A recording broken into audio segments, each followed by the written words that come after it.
Démocratie 2.0, je suis aussi membre de l'Association internationale des droits de l'enfant et de sa famille, section Québec. Et c'est à ce titre-là que je voudrais prendre un peu la parole, quelques instants de votre temps aujourd'hui, pour vous parler de ce qui est probablement la plus grande classe de prisonniers politiques au Québec présentement, et paradoxalement, la classe de prisonniers politiques de laquelle on parle le moins présentement au Québec, et j'ai parlé des enfants victimes de la DPJ.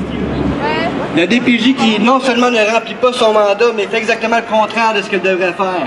Elle ne respecte même pas sa loi, qui devrait en tout temps veiller à maximiser le plus possible à garder l'enfant dans son lieu familial, ou sinon dans son lieu de familial élargi, ou sinon dans son lieu communauté élargi des gens qu'il connaît. Et en dernier recours seulement placement en centre d'accueil ou en famille d'accueil.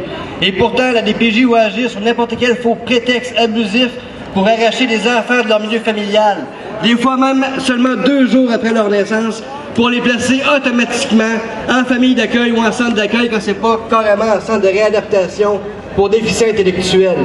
On va calmer, entre guillemets, la détresse psychologique de ces enfants-là en leur faisant de la contention chimique, en les bourrant de médicaments propres à développer des symptômes, des faux symptômes de maladies psychologiques qui vont servir de justification à encore plus de médicaments chimiques.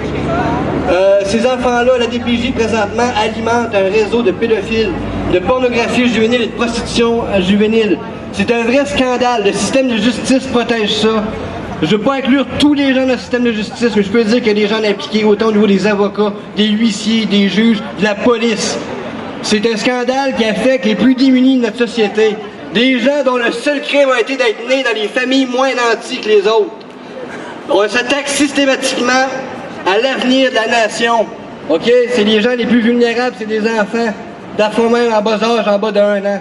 Il faut qu'on se mobilise par rapport à ça. Il faut aussi aider les parents qui sont aussi victimes de ça pour essayer de cesser cette injustice. Parce que vraiment, cette cause-là englobe aussi toutes les autres causes qu'on a mentionnées aujourd'hui et en quel j'endosse entièrement. Merci, c'est tout ce que je veux dire. Merci Adam Richard.